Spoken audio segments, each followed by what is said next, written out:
start. Thank you for hitting record. Good afternoon. So my name is Emily Grantstaff-Rice. I'm the chair of this committee, and we have with us some guests today. So going to dive right in it. The first thing, yes, Sean. We usually do a roll call You to want to do a roll order. call? Yeah. I'm going to leave it up to you then. All right. So Who's here? we'll start the meeting officially here. Ruben.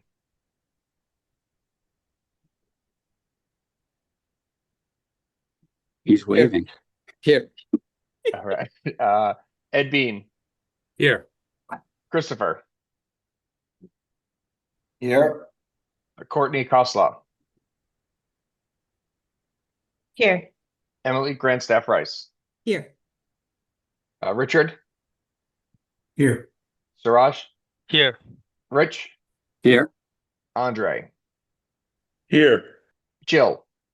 Here. Courtney Goslin. Kathleen Seward. Jesse. Daniel. Here. Katiana. And Hannah. All right, that's 10. Thank you, Sean. The first thing we're going to do is item number 2 on the agenda, the meeting minutes. All the meeting minutes for our last meeting on September 29th. I believe it was actually October 28th. I might have the wrong version. Yes. Is that wrong in our agenda? I didn't catch that earlier. Our last meeting was The last September. meeting was September 29th. That's correct. Beautiful. Okay. And I do have one correction if you, whenever you're ready for it. Yep. Go ahead, Sean. The motion to adjourn was made by Daniel Grayton and seconded by Jill Lathan, and that has been corrected in the meeting minutes. So if anyone else has other, I can make corrections as well. Did anyone else have comments on the meeting minutes?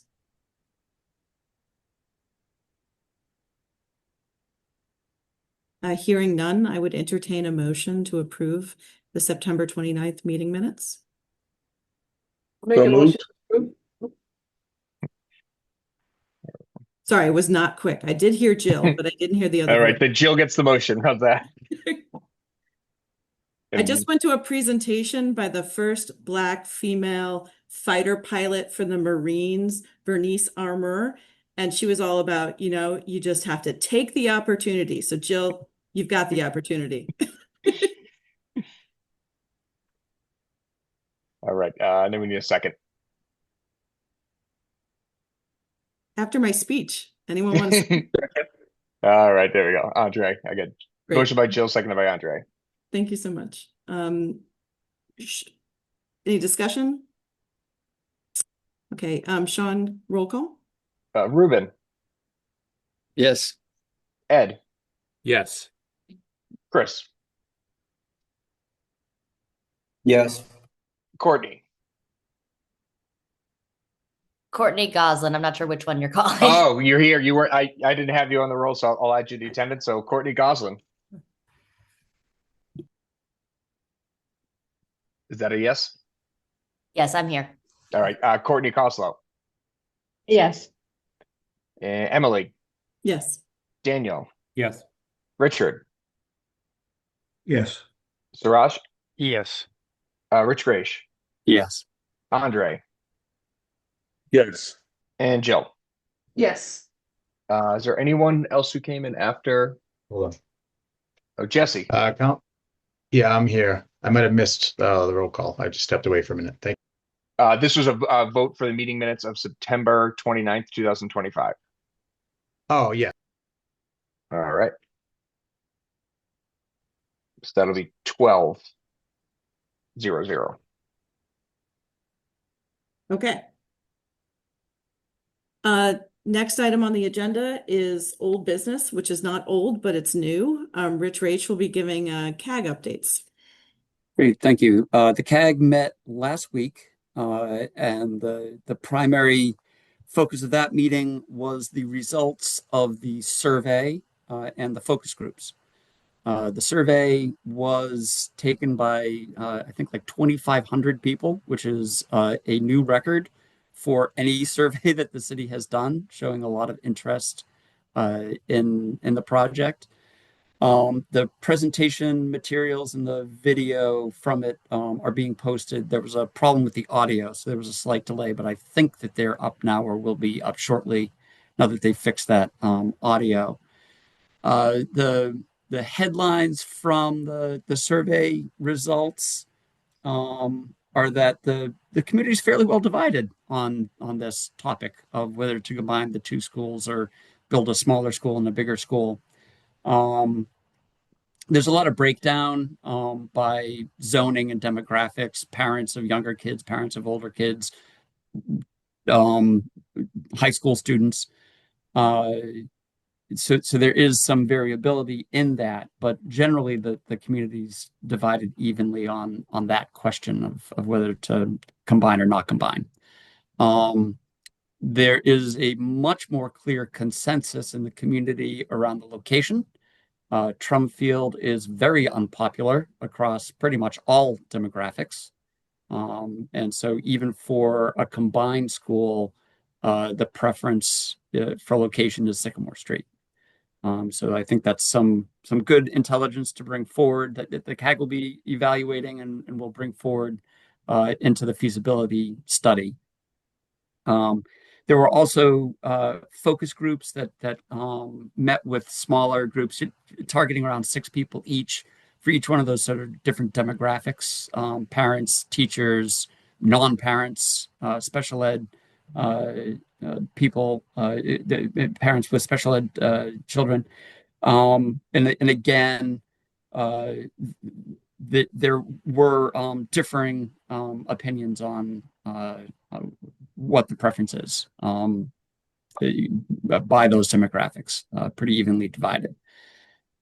So as I say, that information is available and is published.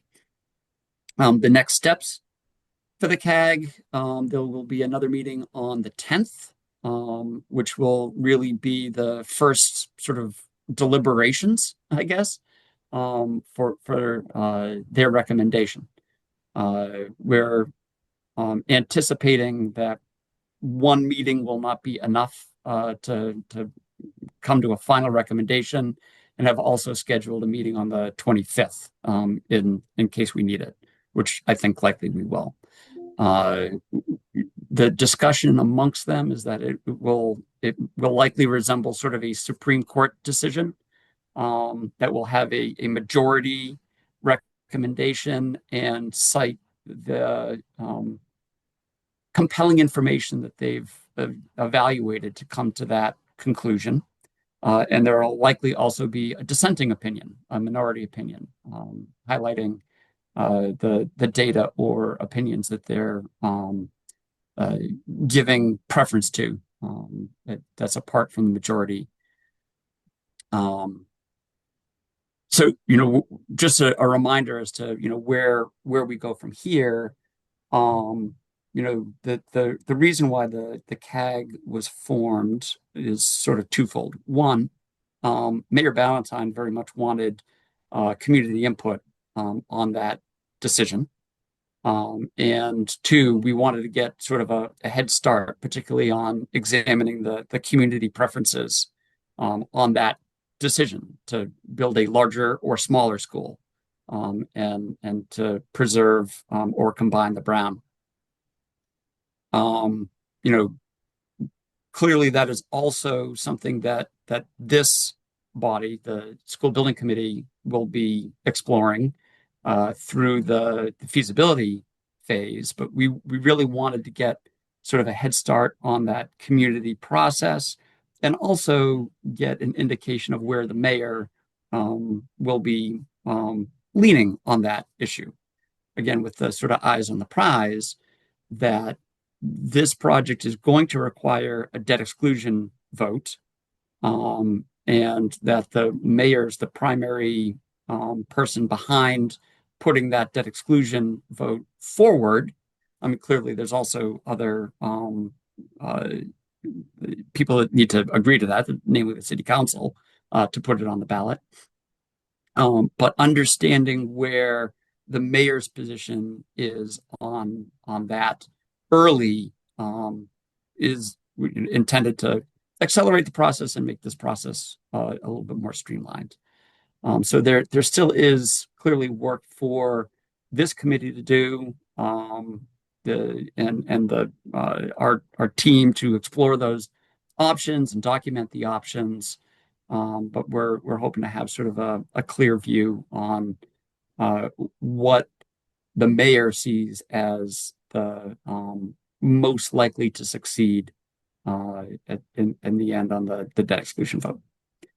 So I hope that's helpful context, understanding where the CAG is. And Andre is also on the CAG, and if there are any questions, I'm sure we can help answer those.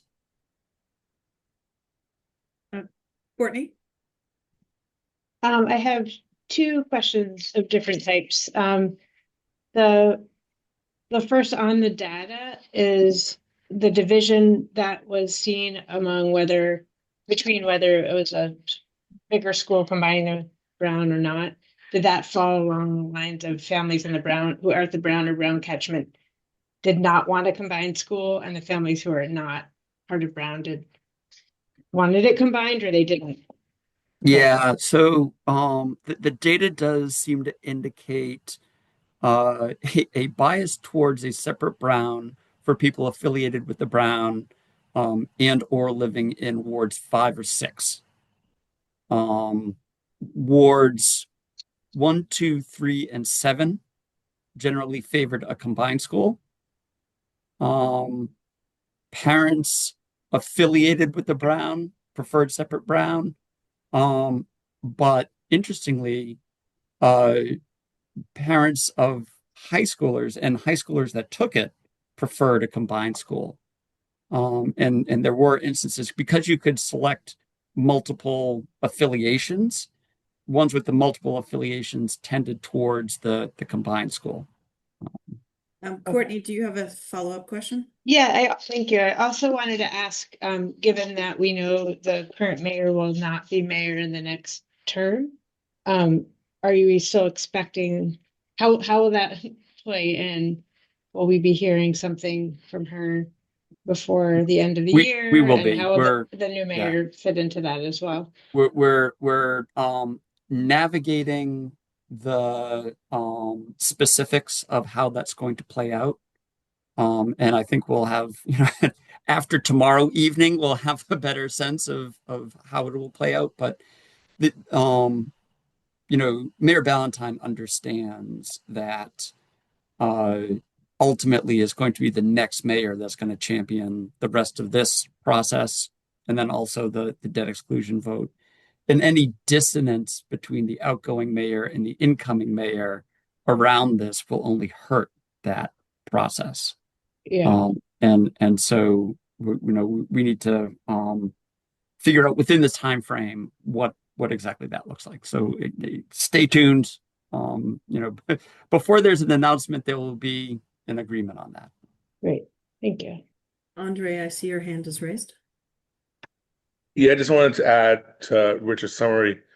I thought it was interesting that basically on every possible front, the closer you were to the affected community, for lack of a better word, for Winter Hill and Brown, the more likely you were to support separate, and the further away you were, the more likely you were to be support consolidation.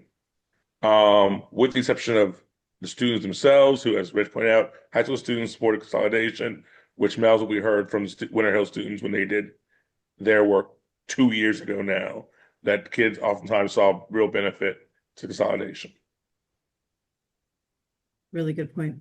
Daniel. Thanks, Madam Chair. Rich, you mentioned it was clear that the community didn't have an interest in using TRUM for this project, and a comment was made at the CAG meeting. Well, we can finally put this issue to bed. And you spoke briefly about how it's not that simple. I mean, we're probably going to hear about TRUM tonight. We're going to be talking about TRUM seriously for the next few months because we have to. So I wonder if you could just repeat maybe what you said at that meeting, just for this committee and for those watching. Yeah, I mean, so the MSBA process requires that we look at multiple sites, right? And don't just assume a single site is the best. And so we do have to explore in good faith that site, and provide the documentation as to why the community, or for a number of reasons why the Sycamore Street site will likely be the choice. And Sean remembers this, and Ed probably remembers this, that the first submission for the high school to MSBA did a real light touch on exploring other locations for the high school. And the MSBA staff reviewing it determined that the documentation on Trum on Franny Road was insufficient, and so there was additional work that had to be done to sort of prove the point that Franny wasn't really viable, and that the existing site where the previous high school was preferred. So I wouldn't want to repeat that. Like, we still do want to do a rigorous examination of Trum as part of this, but I do think that there's a number of factors that are stacking up that we can document. But number one is the community preference, I think, is important. We've got that documented now through the survey. To the overall cost, because it is Article 97 protected land, we would have to offset the loss of that space, and that comes with a cost, including the cost to construct a softball field elsewhere. And third, the Article 97 process itself, because it would require state approval. Not that it's a deal breaker, and Sean has even worked on other schools that have successfully navigated that, but it's a complicating factor. And so I think we can sort of reflect what we know, but make sure that we're still doing our diligence. In my experience working on MSBA projects, even though it seems a little counterintuitive because we know where we want to go, the MSBA actually does encourage you to look at all of the different sites, because it does become useful during the question time for debt exclusion. Everybody will be asking every question, and it's extremely helpful to have that data. It does sometimes seem laborious, but it actually benefits you in the end. Any other questions, comments about CAG?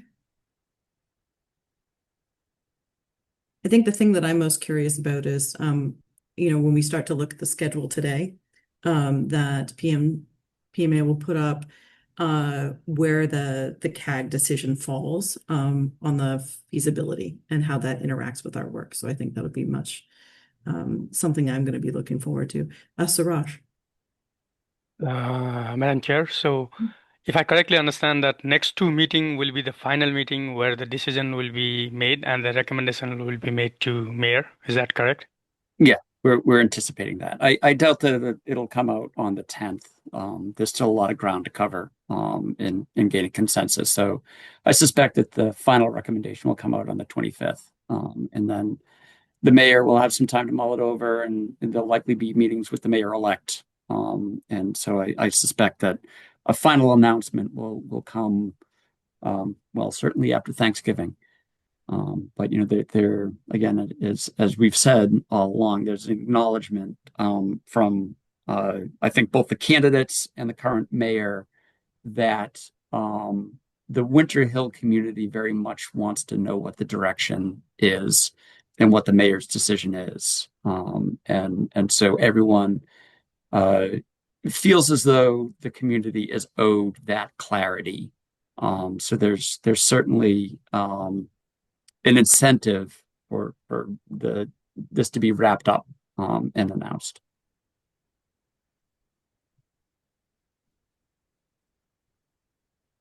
Okay. Good conversation, and we will continue to look forward to more from the CAG group. I'm going to transition into new business and ask Sean to give us an update for the designer contract. Or Mitch, I apologize. I Yeah. shouldn't. You can assume that's fine. Either one can do it. But the designer contract's been kind of packaged up and sent over to the city, and it's currently under review by procurement. As far as terms and values and costs and all that, we're in agreement on the scope and the cost of it, and it's going through the city procurement office to make sure all the I's are dotted and the T's are crossed. Great. Now it's an exciting moment. Would like to introduce the designer team, which is Perkins Eastman, and it is being led by Dan Ahrens, who is also a Somerville resident. So Dan, I'm going to pass it to you to have you introduce your team and share with us a little of the magic of how you got this job. Thank you, Emily, and thanks to all of you. We're thrilled to be here. It really is a privilege, and as an architect and as a Somerville resident. So I'm Dan Ahrens. I'm principal for Perkins Eastman, the design team leader. Lisa? I'm Lisa Pecora. I'm going to be your project manager. Don? Hi, Dawn Goriello, project architect. Mike Berger. Hey, good evening, everyone. Mike Berger, design architect. And Bob. Hi, I'm Bob Bell. I'm an educational planner and programmer. Those are our magicians, Emily. Excellent. Some of them. We have a few that were unable to join us, but we're prepared to stand in for them. So, would you like us to run through the presentation that we gave for the Yeah, that would be MSBA? great. For full disclosure, I was employed by Perkins Eastman for 2 summers in 97 and 98. And that is one of the reasons why I did not vote for the selection, so that there would be no conflict of interest. Do we owe you money? No. That's back in the day when the office was on 39th Street in New York. So you probably didn't even know that. We do have somebody who was there with you, probably, if not before. Anyhow, not on this call. No, not on this call. No. So we'll run through the presentation then, and feel free to interrupt if you'd like, or we'll, as we did before, we can do questions at the end. So, as Emily said, I'm a Somerville resident, Ward 7 specifically, and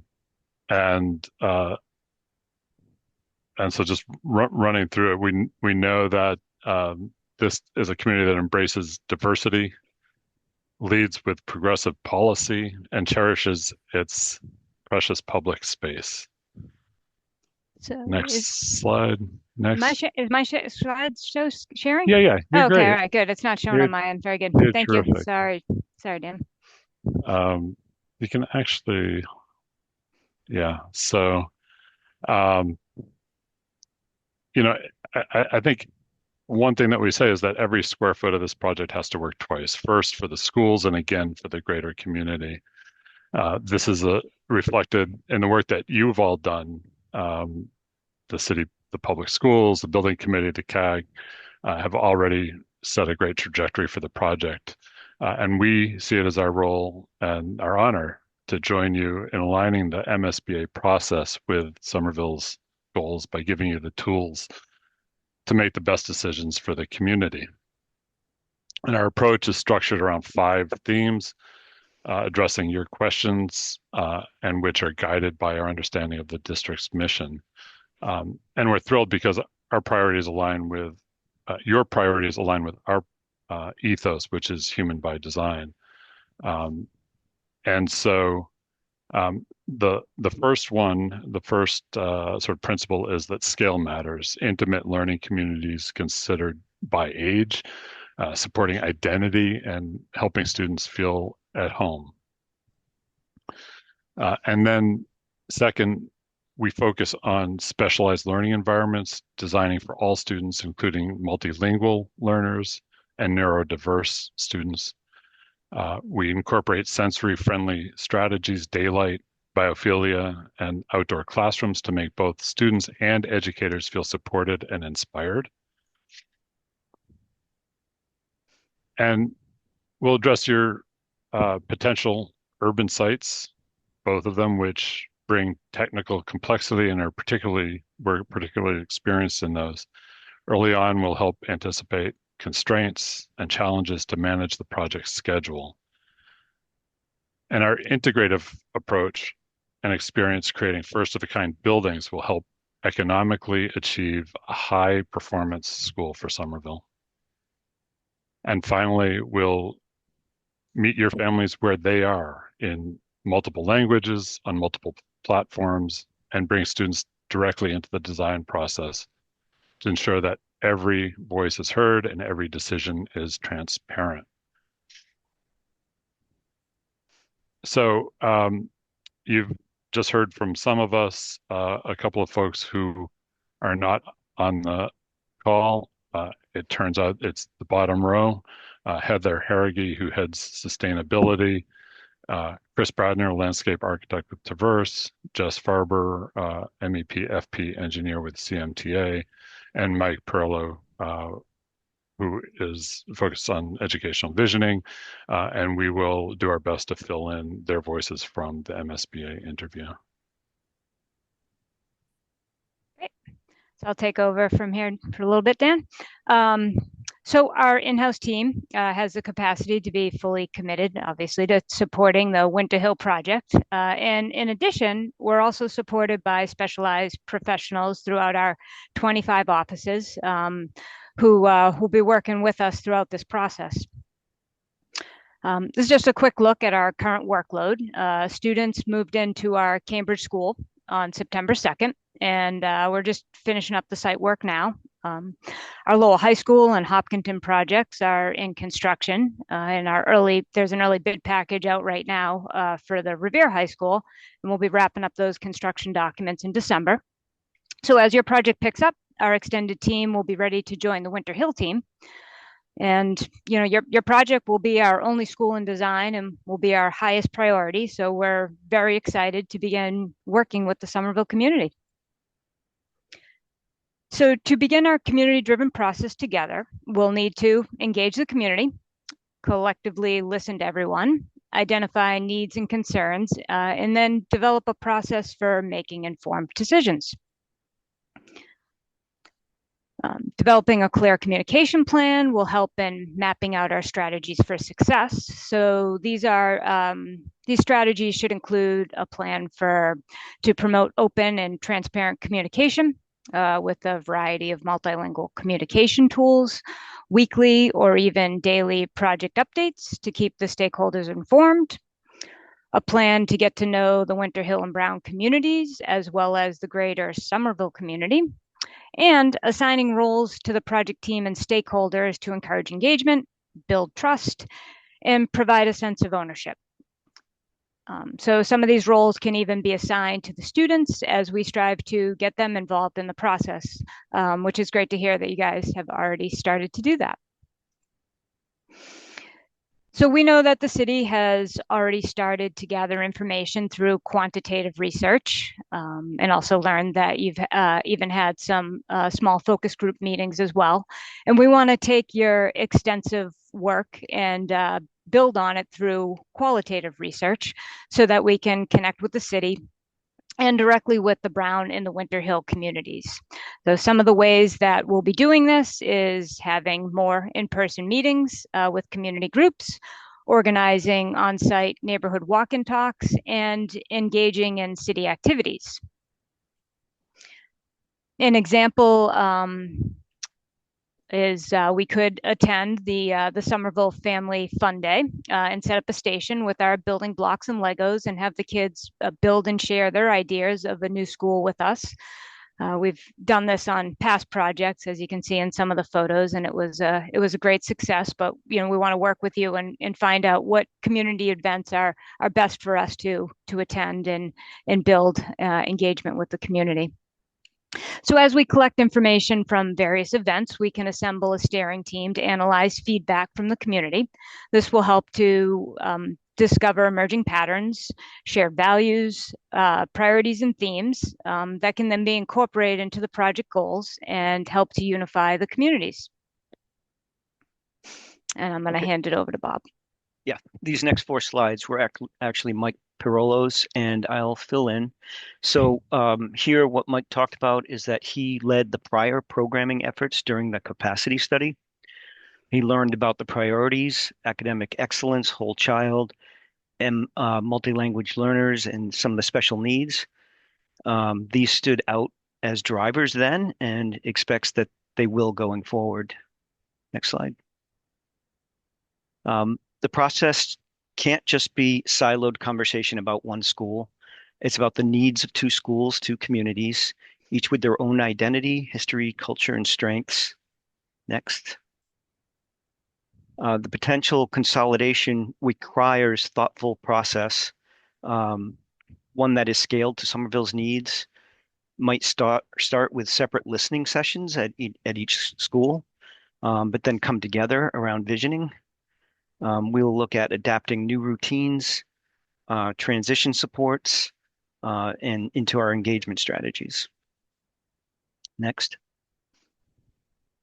Central to the process is ensuring that every voice is heard. Somerville's diversity is one of its greatest strengths, from cultural identities to depth of special ed programs.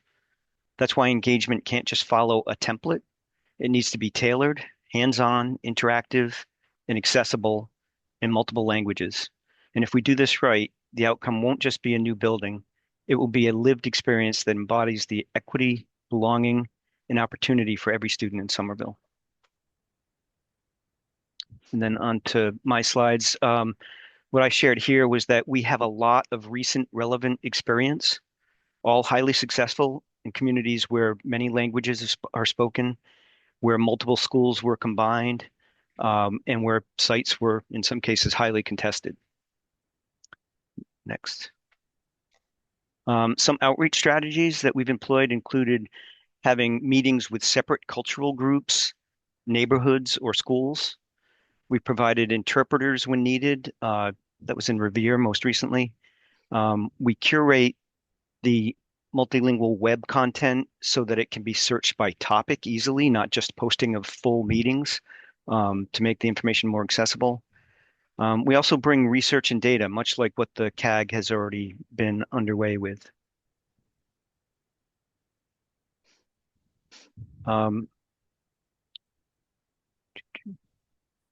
So this was in response to a question that was asked of us before the interview. You asked about our approach to design for academic success, including neurodiversity, English language learners, universal design, and safety. This is near and dear to my heart, having family members with severe needs and a daughter who's on the autism spectrum. It's also why Lisa, Mike, and I are ALEP, Accredited Learning Environment Planners. The very purpose is to link diverse learning needs to design. I am also CEPTED certified, which weaves safety into the early planning, and Dawn chairs the Architectural Access Board, highlighting a dedication to universal design. Next. Universal design is not new to us. We've been pushing this for over a decade. We have even been called into the MSBA on this about 4 years ago to present to them. This is an example from a recently completed project, Easton, Blanche Ames Elementary School. And some of what you can see here is a large cafeteria, but it's also supplemented with a small cafeteria for those with sensory sensitivities. You can see in the background of the cafeteria here, this is actually the center in the heart of the school. That is a main ramp. And that ramp was specifically designed rather than a main stair to cater to the pre-K to 2 age group that is this school. There are many biophilic elements you can see in these pictures, the use of natural wood and flora and fauna. High quality lighting and acoustics are very important in all spaces. Even that little view window in the corner serves a special purpose. Next slide. This is basically a respite window. It's a great place for a student to hang out, but it's also a place where a student can participate in a large group assembly without being in the noise or in the flow. So it serves that purpose as well. We also show examples here of just corridors with tactile finishes, easy to maintain, but that helps with touch mapping, which a lot of students on the autism spectrum do. And even we've introduced dyslexia-friendly font in our projects, I think going forward since about 5 years ago. And this is just, part of the universal design thinking. So what does a school designed for neurodiversity and English language learners look like? Our approach has over a dozen strategies. Next slide. These can be distilled into maybe 5 key attributes, creating a very steady and predictable environment, not overstimulating, attention to ease transitions and movement through the school, calming soft forms, uh, uh, not having sharp edges, and be paying attention to patterns as well can be really important. Sorry, I lost my place.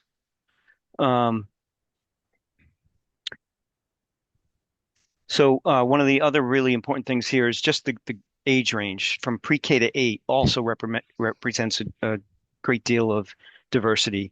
As we look at how students develop cognitively, physically, and social emotionally, there's a great range here. Next slide, where students are moving from learning through play and discovery and manipulation towards more collaboration, small groups, and independent work. So to us, design success is designed for everyone.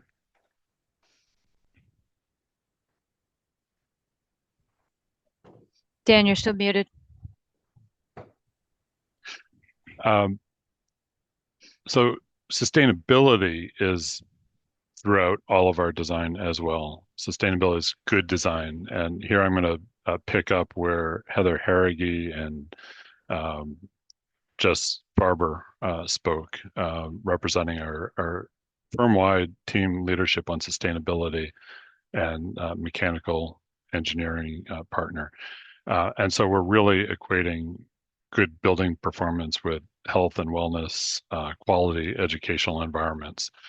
And so net zero energy and net positive education are equated. Next. So we love working with communities like Somerville because of your strong sustainability values. I should say our strong sustainability values. We've been working in neighboring communities. I don't need to mention them, with buildings that are leading in terms of hitting net zero carbon targets and the like. And so we are looking at a wide range of sustainability goals, from not just operational energy, but embodied carbon, water, air quality, and the like.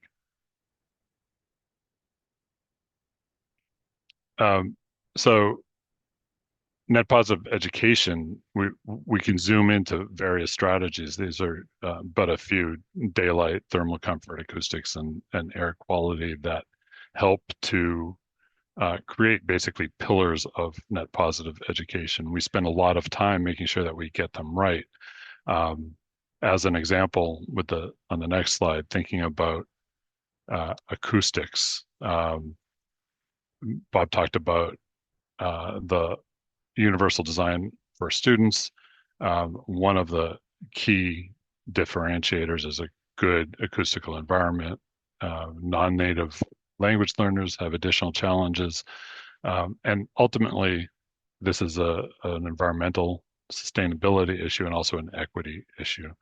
And so we do research above and beyond what LEED is requiring as a prerequisite to help address this equity challenge.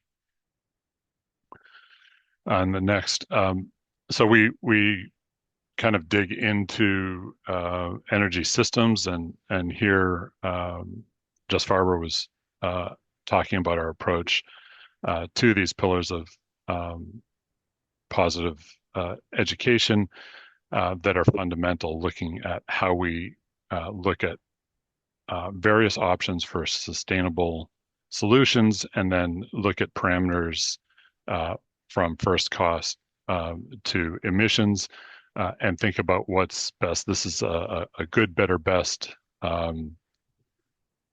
Thank you, Emily. Use an acronym we shouldn't have. Leadership in Environmental Energy Design, which is a system, a kind of a checklist-based system for measuring how you're doing. It's very common. So we look at these different options of mechanical systems and compare them to the parameters and how we help evaluate those. And then, we look at these competing priorities and try to balance them all out, driving for not only energy performance, but also operational cost, maintenance impacts. And basically throughout the design, we'll be working with you to drive the performance up and the energy and carbon impacts down, while also looking at incentive programs like Mass Save, federal tax credits, and MSBA bonuses to help with the business case, which will help you and the voters. Mass stretch is something that we have. Mass stretch building code is something that we have experience with. Also looking at standing up, if you will, different models for pathways to ensuring that we meet the requirements. The two pathways are known as TEDI and Passive House, and we'll be talking with you about what those mean and what the nuances are for them. And we have experience with Passive House, passive buildings. On the next slide, you can see sort of how we've been modeling these.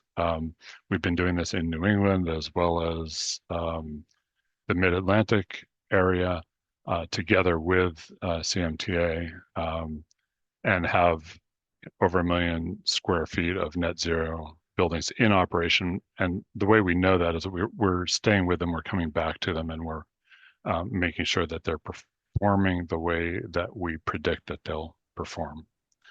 And we are a stretch code community for anyone who has any questions. I believe it was adopted mid-2023. Thank you. I think that's right. Yep. And one of the things about the stretch code is looking at energy resilience, the climate forward action plan, looking at things like heat stress, water health, and the like. And this is just a map, a heat map that shows where we have urban island effects. Interestingly, Trump Field is one that small area that does not have that, but a lot of the city does. And so our design decisions will impact how effective we are with this project, but also how it helps the city move towards some of these ambitious and very important goals around sustainability and resilience. Great. Thanks, Tim. So our office has successfully designed many buildings on tight urban sites. The Boston Arts Academy was designed to fit on a site with a zero lot line. We used a tower crane to erect the steel directly off the truck because we had no laydown space on the site. At Lowell High School, we needed approval from multiple authorities, including Article 97, to build the enclosed walking bridges over the canals, which helped us to unify the campus and keep the students safe.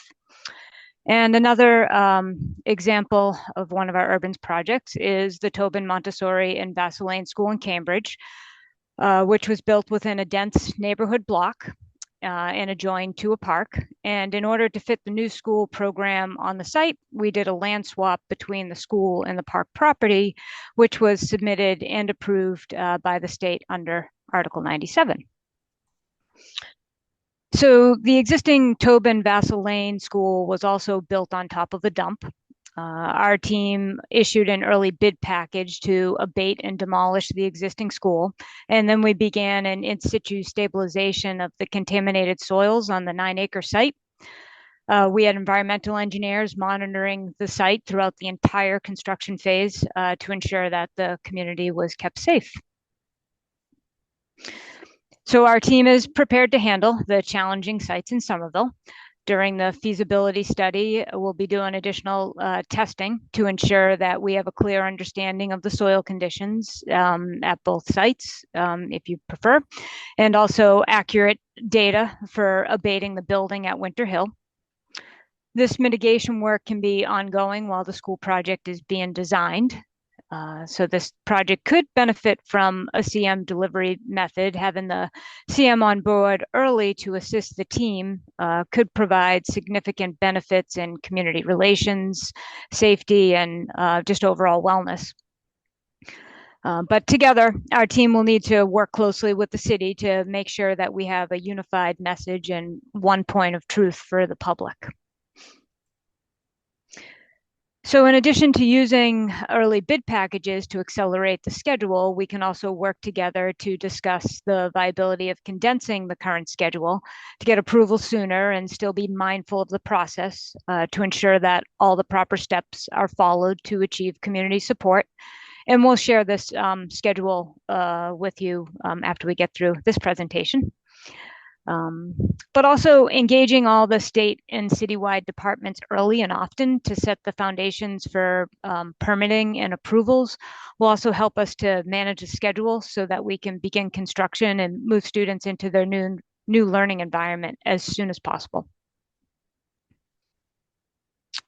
So here we switch gears and get into a little bit of the design piece. So we believe schools should not be generic buildings, that they need to grow out of their surroundings and reflect the communities that they serve, where students feel rooted in place and experience their school as an extension of their environment, really. So how do we do that in the most densely populated city in New England? We'll analyze Somerville's urban context through Kevin Lynch's lens of imaginability. If you don't know him, he's a famous urban planner, but he wrote about how people perceive and navigate urban spaces, how everyone forms mental maps through 5 elements that shape how we experience the world around us. So we'll run through those briefly, just as diagrammatically. So the first are pathways. These are the lifeblood of cities, veins that channel movement throughout the daily life. And in particular in Somerville, think about Broadway, Medford Street, the community path becomes essential, and of course the Green Line extension. Next, there's edges. These are boundaries and transitions. We've got the Mystic River and I-93, which are, they slice through the city, and also the MBTA tracks.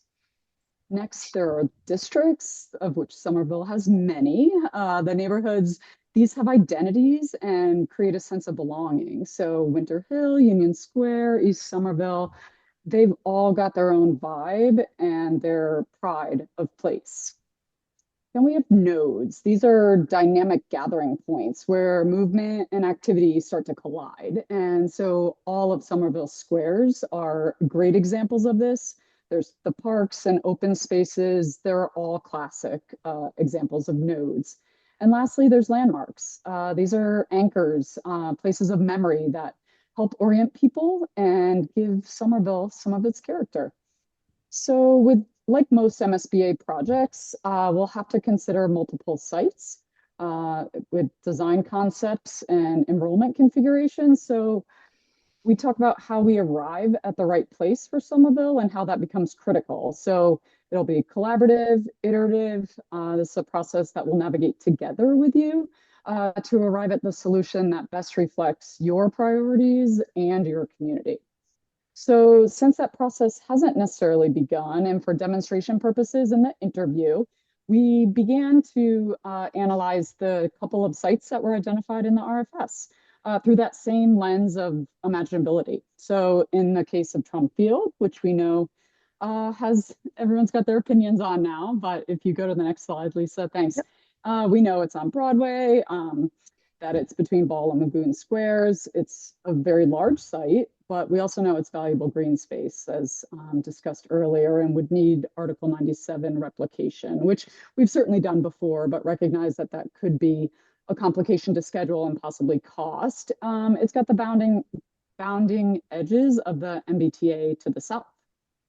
With the existing Winter Hill site, it's on Sycamore and Medford, between Magoon and Gilman Squares. It's more compact. It has some steep grade changes, but it is nestled nicely into the Winter Hill community. And most of the abutters, as we know, they're multi-unit residences, and of course, St. Anne's on the corner. One of the strengths here is the pedestrian and multimodal connections that can be made, and these are really paths that lead right into the site. So as we analyze both sites through these lenses, the school stops being just a building. It becomes part of everyday life in Somerville, where the paths connect students in, edges reinforce safety. The districts root the school in its identity.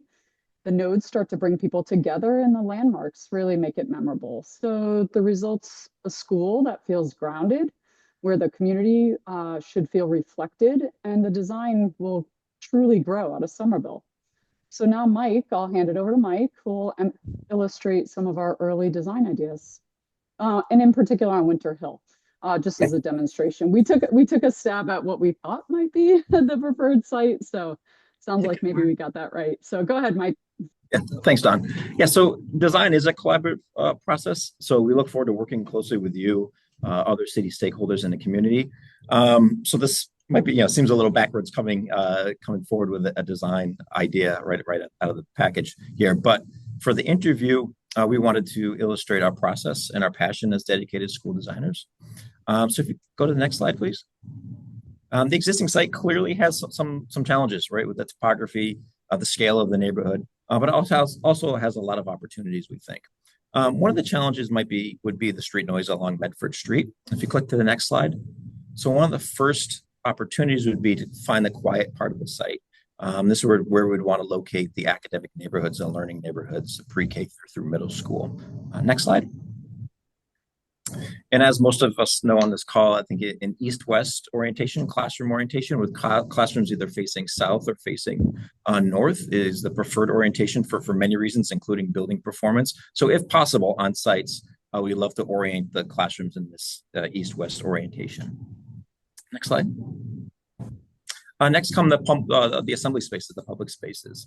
This is an opportunity to create a nice welcoming public edge across Sycamore Street. And those three nodes that Don just mentioned really become active entry points into the school. Next slide. And then where these two come together, the public and the private, a really simple diagram at the center of this, at the intersection, is what we like to create is the heart of the school. And it's this inspiring space of community and belonging. Thanks. And we know just how precious open space is within the city, and in particular on the site. It's a great existing community asset, these open spaces. So looking to design a compacted building footprint will help us maximize those open spaces on the site. And also terracing the building, stepping the building, especially along Sycamore Street, will help address the scale of the neighborhood, but also open up other opportunities for rooftop outdoor learning. Next slide. Okay. So, and this is a initial idea on the ground level, the lowest level of the building. We're locating the youngest learners on the right-hand side, the pre-K and K, with their own dedicated entrance, adjacent secure outdoor play areas. And then on the left-hand side, we're locating the gymnasium, the PE, and music spaces, again, on this ground level with direct access to grade level multi-use field, which can be used for the school, but also remain as an asset to the community. Next slide. Moving up to the main level, this is up on the corner of Evergreen and Sycamore as the grade rises up. This is where we're suggesting in this concept to have a main entrance, creating more of an entrance plaza. So it's pulled back from the street a little bit. Currently, the students would exit the school and basically be on the sidewalks, or creating a more pedestrian-friendly pedestrian plaza at the main entrance. This is the heart of the school. Has administration, your cafeteria with direct access to its own outdoor learning. And this red dot that you'll see on each of these plans at the center of the school, this is where we can secure and lock down certain portions of the school, all of the academic portions of the school, for that nice, clear, and safe separation between public and private. Next slide, please.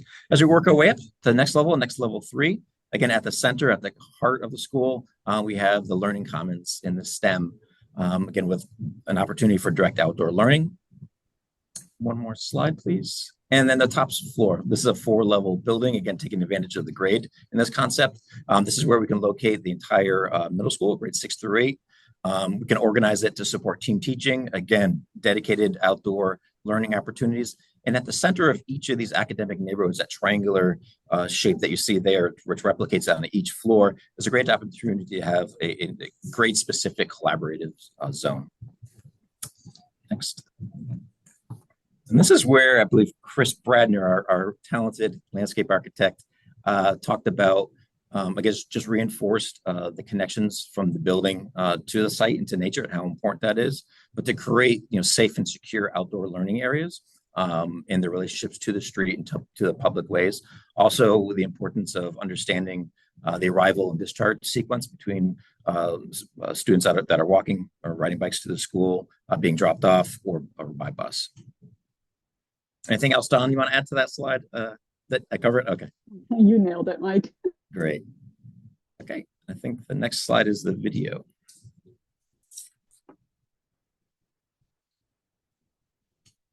It's a little choppy, but okay. So we understand this is such a meaningful and exciting project for you, for the city. So what we did, apologize if it's as choppy for you as it is for me. What we wanted to do is give a tour from a student's perspective, and that's really how we design, our projects. And it starts with that safe passage to the school, the safe ways to the school, creating dedicated drop-off zones, a buffer, a safe, secure buffer, and then a clear circulation zone for students and community members arriving to the school. Next is really addressing the scale. Scale is very important, especially for this age group, but also for the neighborhood that it's serving and in which it resides. You have the main office on the left with great supervision of anyone arriving at the front door of the school. And as we enter into the heart of the school, which I just described, this is your main commons. This is sustainability on display. The building as a teaching tool. There's an environmental dashboard opportunity on the left and opportunity for safe, healthy, and responsible materials. As we walk into the cafeteria, we've created a variety of areas of different scales.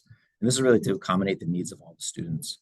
Opportunities for plenty of natural light.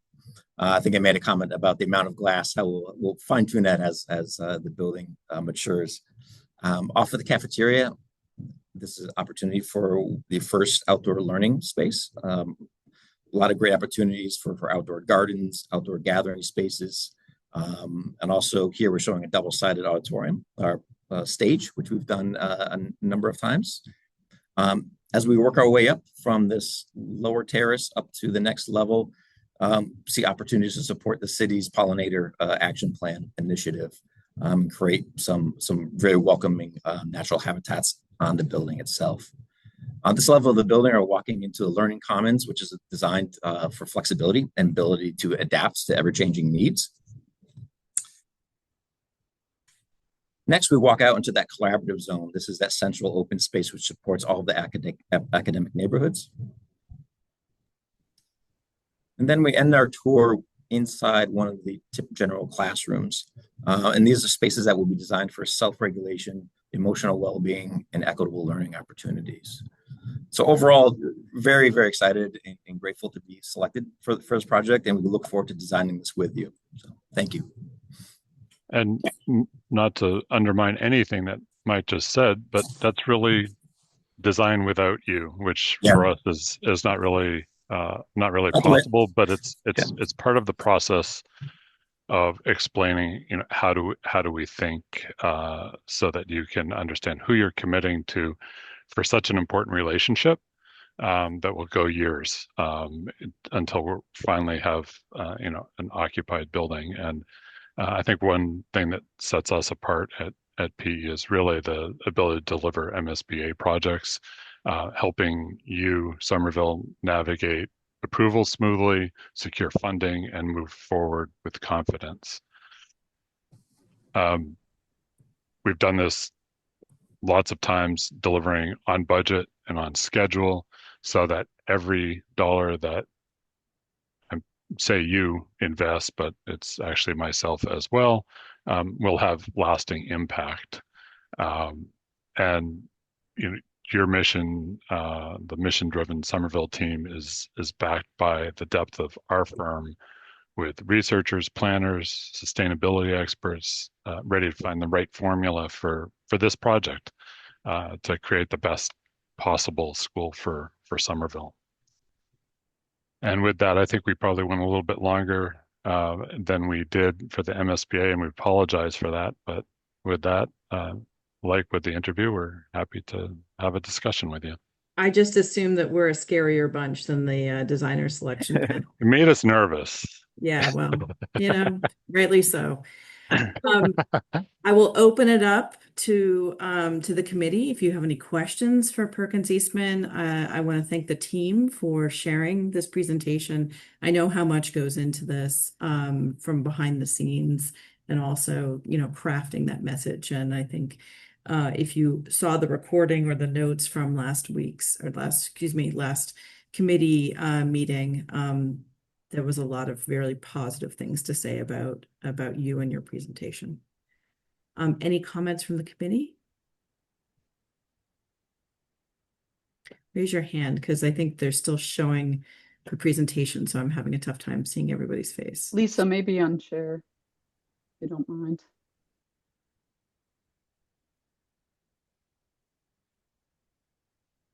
Actually, I'm not sure how to hit stop sharing. I can't find it in Zoom. Okay.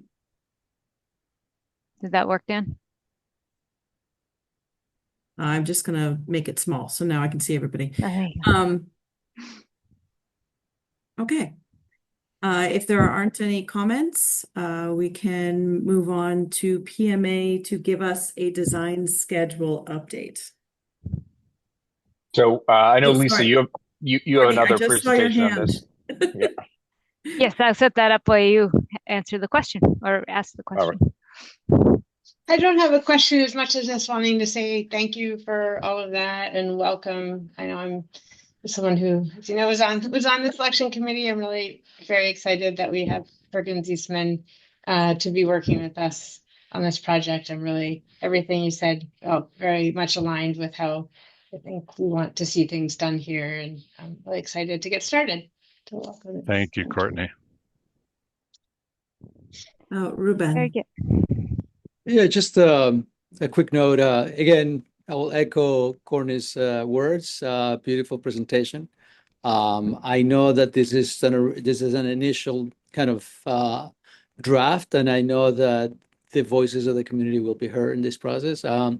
A couple of things that I know has been a point of frustration for our teams is simple things like the issue of what do we do when it snows, when kids cannot access the fields, when kids cannot access the playground?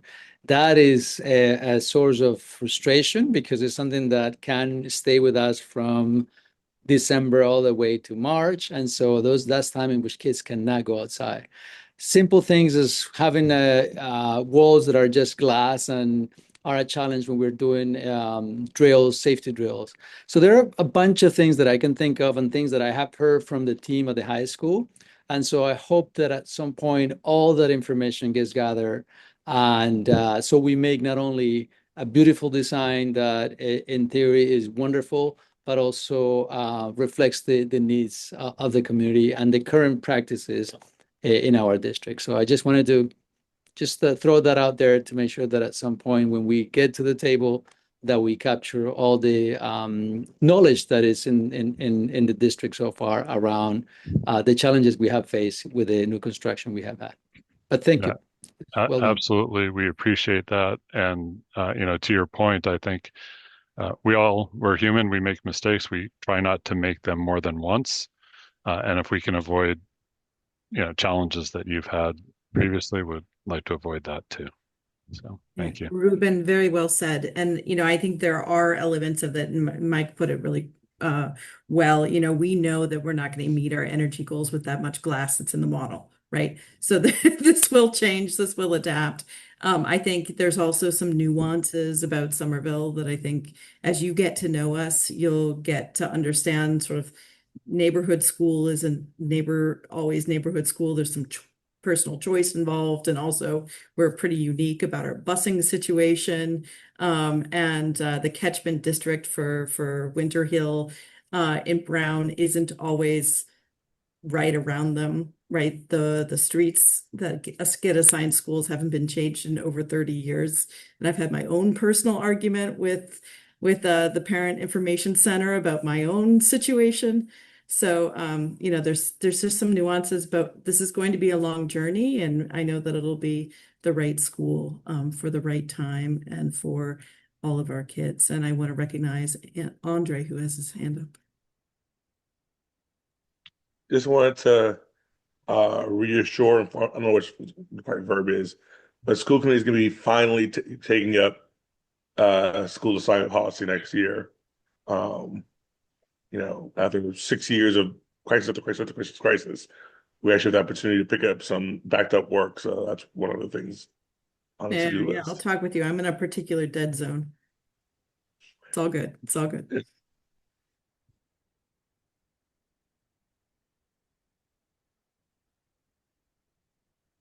Okay, I jumped the gun earlier, but is it time to move on for the design update from PMA? Yeah, we're ready to go. So we met with Perkins Eastman and talked about schedule. We made some tweaks from our original schedule, and Perkins Eastman put together some slides with design schedule. So I didn't put together a separate one. So if Lisa, if you want to share what you have for the overall schedule, and then your work plan over the short term and the long term, and then if you want to get into what happens at these different phases with the MSB, we can dive into that as well.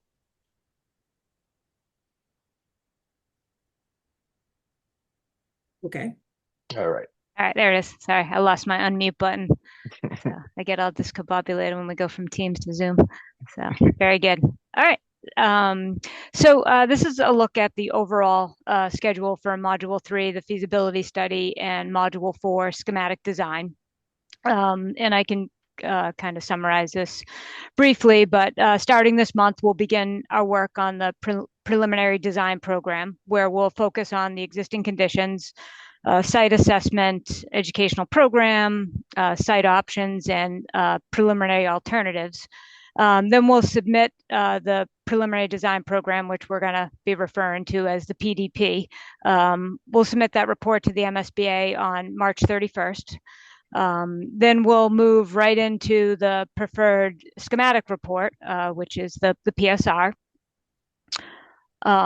where we'll be evaluating design solutions and submitting a preferred option to the MSBA on around August 26th. That will go in for review and approval for the October 28th MSBA board meeting. So you actually have to submit these reports a couple of months in advance. But to stay on schedule, once we submit our PSR in August, we're going to keep working right into schematic design. And that'll allow us to be ready to submit the schematic design package for the February 24th due date, which would then go on to the April 28th MSBA board meeting. We think that's about the date. That they don't have a calendar out for 2027 yet, but it's usually the last Wednesday of certain months. And then that'll hopefully, we get all our approvals in April, which will give time for the city council to do their approval in May, and then the idea would be to have the special ballot vote in June of 2027. Okay. And can you just go back for 1 second? Yep. I just want to highlight for the committee. So the preliminary design program, there is no set hard dates to be submitted on. It needs to be submitted 12 weeks before the preferred schematic report. And that one, you're going to have you're going to still have both your enrollment options. You have 2 enrollment options here. You can have both sites. And that's really just as Lisa said, it's fact finding, kind of spell out all the options. And then at the end of that, you're typically pare down to a couple options to study in much more detail. You study those during the PSR, and at the end of the PSR, that's really where you decide where the building's going to be and what enrollment you're going to go through. And that date is prescribed by the MSBA. You have to submit it on a certain date to make their feasibility assessment subcommittee meetings and their board meetings. So the dates that Lisa's showing on the PSR and then at the SD date are dates that the MSBA, they're hard dates by the MSBA that we have to hit. So we kind of work backwards from that PSR date for the PDP. And then, like you said, for schematic design, we think we know when the board approval will be, and we think based on 2026 dates, we know when our submission should happen to hit our April 2027. This all ties into the overall program where the MSBA has dates of when they invite you into the program, when you have to submit your schematic design by, and then there's also vote dates after the schematic design's been submitted. You have to how long you have until you can get funding. So the city has not decided on any of these dates. They haven't decided on special elections or any of that, but we put it out there just to show what a general schedule is. And as the project progresses, we'll work with the city to find out when is the preferred time for them to actually set that vote. Thank you. Thank you, Sean. And as I was alluding to earlier, when Rich was talking about the CAG decision, that's going to be coming quite early in the PDP. The other options will still need to be explored even after the CAG recommendation comes in. So I think, one of the things that we'll just need to be very clear about is the MSBA process and why we need to document those when some might feel like, well, the CAG made the decision and we need to move on, right? So I'd just be very clear about that. Courtney. So will it be this committee then that takes all of the information from community engagement process, the PDP, PSR, and makes the final decisions on both location and combined or not? Or is there something else? Like, I think, how does and that happen? Sean can help back me up on this, but we will make a recommendation. I believe the school committee needs to be involved and the mayor needs to be involved in as well. Yeah, this committee is not this committee has to vote on a certain project, but the mayor also does as well. And then the mayor, and it depends on the school committee. It matters whether or not you're doing a grade configuration or not and how on their involvement. But generally speaking, this committee and the mayor needs to be in agreement in order to submit that schematic design package to the MSBA for their ultimate approval for the project.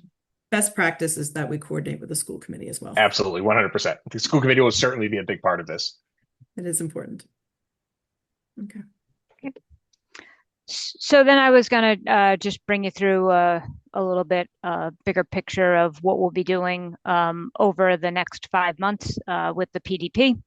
So Bob, Mike, and I will be working with you to schedule community forum dates, and other community events throughout the process. Starting this month, or actually, I should say throughout the process. I think the SBC meetings meet pretty much. Is it the first Monday of every month? I don't know if we received a full schedule yet, but we don't have a full schedule. Okay, so this is just making assumptions on a monthly meeting, but hopefully that'll work out with your schedule, so we can organize that. Because at these meetings, we're going to want to give updates to you. So starting next month, we'd like to give an update on our work with the existing conditions and site assessments. Then we'll be developing test fits and preliminary space summaries that we'll present to you potentially in an early January meeting. As we develop the educational program, we'll be doing visioning sessions along the way, which Bob's going to talk a little bit more into detail about what those visioning sessions will look like in the next couple of minutes. But we'll want to give you an update on the visioning process and present the preliminary options to you by early February, so that in March we can do an overall review of the options before we end up packaging everything up and submitting it to the MSBA at the end of March. So, any questions on that before I have Bob go into a little more detail on? I want to recognize Courtney. Sorry, lots of questions today. This is all very exciting to be at a place where we're thinking about this level. So there were a couple of, there's a conversation, and City Councilor Jesse Klingon, who's here, has been kind of putting forward to the City Council the idea of whether we would be able to acquire the St. Anne's Church in any way to have more space. There've been some ideas of putting canopies over the parking lot at St. Anne's to add more play space. Those kind of conversations and decisions and processes, which will take some time. When would that have to be sorted out? Is it already too late? It's not Or already too late, but I think continuing conversations with the design team as well as other city officials is going to be critically important if there's other opportunities that we don't yet know about or haven't been on the table because of certain action.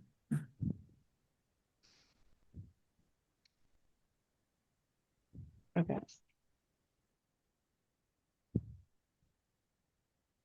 Okay. I think it should be noted too that the MSP would not allow you to proceed with the project on land that you don't have deed and title to. So if you were to do something as part of this project on an adjacent property, the city would have to own that land at the time you submit the program. By the time we submitted in March, whatever March. that date was. Yeah. Probably, I mean, you could probably PSR.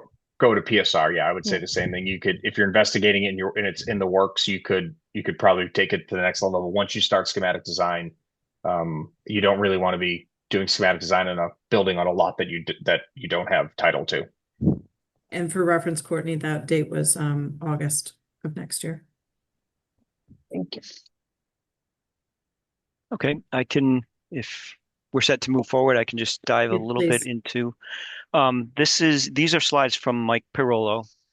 He's leading and organizing this effort, but really this entire effort of visioning, is going to be shaped by the building committee as well as an educational leadership team.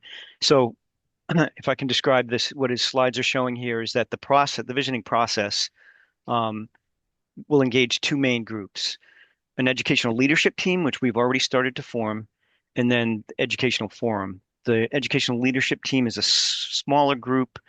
It includes the superintendent, principals, program directors. The purpose is to help translate the district's goals and initiatives, help us understand them, help shape the visioning process itself, and within the MSBA process, also responsible to write an educational plan, which is how your teaching and learning occurs now and how it will occur in the future.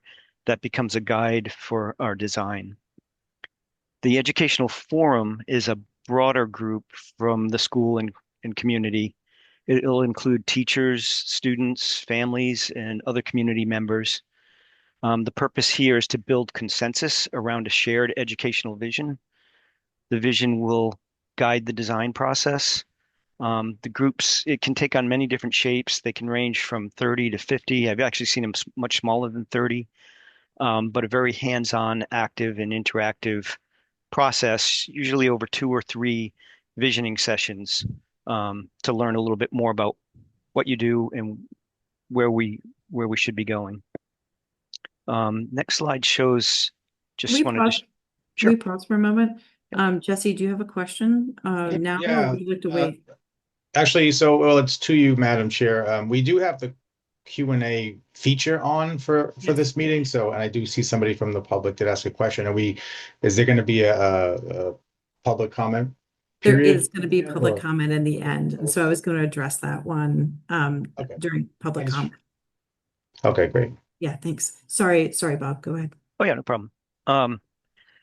So we've been getting help from Danielle Barry and others to look at what the core educational leadership team would be. So you can see here there are 8 members. This may still be taking shape, and then an open invitation to Chief of Staff and Superintendent Carmona. Yeah. So the visioning work plan, Mike has charted it in 3 phases. And again, this is malleable. It's taking shape. It's color-coded. Blue is more the ELT group's involvement, and yellow is that educational forum. So a way to look at this is phase 1 is really in November, and this will focus on goal setting and priorities. It'll include tours of other schools, other new schools. We will be immersing ourselves into your school and community to understand the program needs. Phase 2 will happen in December. It centers on vision development. We'll explore the different enrollments, instructional practices, and student development. And then Phase 3 will happen in January, and it's kind of tricky because we're navigating the holidays here, so we've got sort of tight windows. But this moves more into the actual programming and synthesis. We'll define the program relationships and adjacencies, and the design to support the vision. Together, these phases ensure the visioning process is both inclusive, actionable, and leading directly into design. So that's really kind of a rough idea of what it looks like. And as I said, it'll be taking shape. We welcome input on this process, and we'll be working with the ELT to shape it a little further.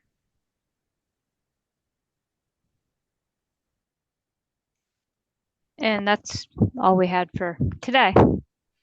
Much more to follow. Any questions, comments about the more detailed exploration of the PDP? Courtney. I'm noticing a theme. The community engagement piece of and through the PDP, does that go out to the larger community, or is it only those two smaller groups, the 30 to 50 people and the educational team that's a part of the PDP? The idea, and we want help shaping this, is that this is a very structured programming and visioning process, but happening continuously are also larger or targeted, community forums. So it could be listening sessions at each one of the schools or into different cultural groups, or just, very large forums where we're looking for some guidance, some direction on where we should be and how they should take shape. But I think Lisa shows that just kind of running continuously. Guys. And where we're starting now, we don't have a lot of content developed. Sometimes this can be used just to talk about the process and what's to come, because it usually takes a bunch of meetings before people realize, or many people realize, maybe Somerville might be different because you had great participation in that poll, that there's a project going on.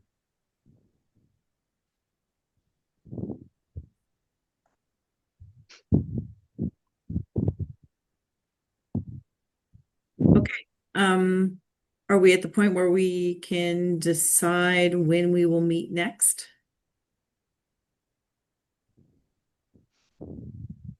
Generally, yes. Okay, PMA, to keep us on schedule, when do you recommend that we meet next?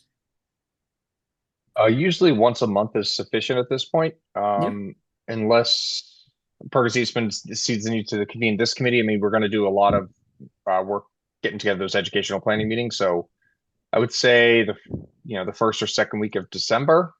We don't really need a whole lot of votes at this point. We're really just looking to make sure we keep the committee updated with the process and how it's going, and to make sure that the full committee has a sense of that we're moving in the right direction, and what they're hearing from our updates is what they're expecting to hear. So is that December 1st? December 1st would be be a month from today. That would be a great day if people are available. Works for me. Daniel. So first and third Mondays of the month are school committee nights for me in my district, so I can meet virtually on those nights. So if we're going to become a, first Monday group, in-person meetings would be tough. So I prefer another night for in-persons, but obviously it's a big group, so whatever. Yeah, I think the idea was that we would be done in terms of in time for a school committee. I know it makes for a long Monday night, but that we could do them back to back. So if they're virtual, it's fine with me. Yeah, I would suggest virtual. Andre, I saw your hand up and then it went down. Do you want to add I agree something? with Dan, but in my case, if we're going to do it first Monday nights virtually, I need to end by 6:30. That's very fair. And I think we all probably want to end by 6:30. Okay, December 1st, 4:30 virtual. Does that sound good? Great, thank you. And then we'll revisit beginning of the year. And I think once we hit the beginning of the year, it would be good for us to put multiple dates on the calendar. That'd be great. Okay. Any other comments, questions until we move into the public comment period from the committee? Okay. I'm going to open up public comment. There was one question answer that was submitted in the Q&A. Ms. Muragan, would you like to say it verbally or would you like me to read it out loud? And I don't know if there's a way to indicate it. Hi, I was just wondering if there's an intention to explore both sites during the PDP phase of this project and then whittle it down to one final site, which will be explored in the SR. the schematic report phase. Yeah, that's the MSBA process. And one of the things I wanted to add is it's not just which site or combined school or not combined school, but you also have to look at, is it a renovation? Is it just an update? Is it a new building? There's other factors.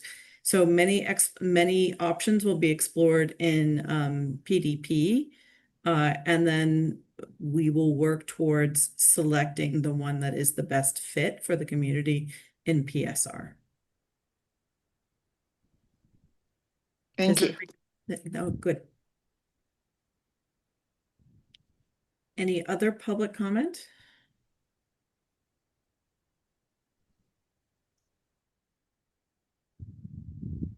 Okay.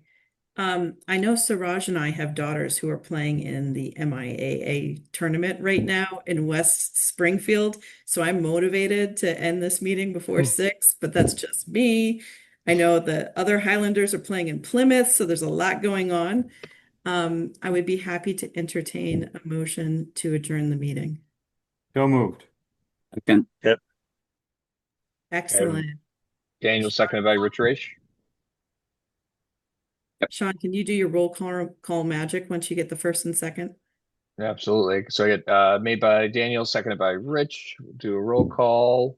Ruben? Yes. Ed? Yes. Jesse? Yes. Courtney Goslin? Yes. Christopher? Yes. Courtney Kosla? Yes. Emily? Yes. Daniel? Yes. Richard? Yes. Sirach? Yes. Rich Raish? Yes. Andre? Yes. And Jill? Yeah, sorry, I couldn't mute. Yes. Great. That's a vote. Awesome. Thank you. Thank you all. Go Good luck to the Highlanders. athletes, by the way, tonight. Thank you.